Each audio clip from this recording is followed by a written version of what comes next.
इस वीडियो में आज हम पढ़ेंगे जनाब शम्स देवबंदी साहब की प्यारी सी नज़्म जो ख़ास बच्चों के लिए लिखी गई है। मौसूफ़ ने इस नज़्म में बच्चों की दिलचस्पी को मद्देनज़र रखते हुए बड़ी ही खूबी व महारत के साथ अल्फाज और मौजू का इंतखाब किया है।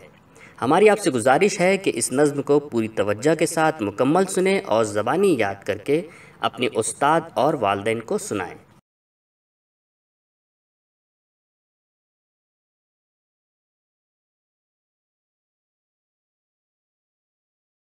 बिल्ली चूहा चूहा बिल्ली, बिल्ली चूहा चूहा बिल्ली, सोच रहे थे जाएं दिल्ली, सोच रहे थे जाए दिल्ली। पहले सोचा ट्रेन से जाएं, पहले सोचा ट्रेन से जाए, लेकिन पैसे कहाँ से लाएं, लेकिन पैसे कहाँ से लाए। बस में कैसे चढ़ पाएंगे, बस में कैसे चढ़ पाएंगे, पकड़े गए तो पछताएंगे। पकड़े गए तो पछताएंगे।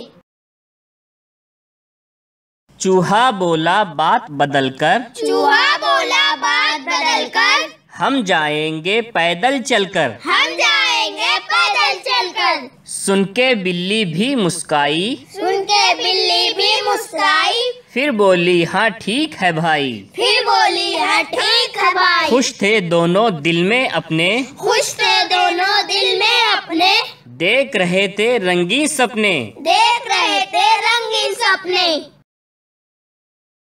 लाल किले को चिड़िया घर को, लाल किले को चिड़िया घर को, हम देखेंगे हर मंजर को। हम देखेंगे हर मंजर को। जामे मस्जिद अप्पू घर भी, जामे मस्जिद अब्बू घर भी, लाट कुतुब की और सदर भी, लाट कुतुब की और सदर भी, जंतर मंतर भी जाएंगे। जंतर मंतर भी जाएंगे, झूमे नाचे और गाएंगे। झूमे नाचे और गाएंगे। बिल्ली चूहा चूहा बिल्ली, बिल्ली चूहा चूहा बिल्ली, सोच रहे थे जाएं दिल्ली, सोच रहे थे जाए दिल्ली।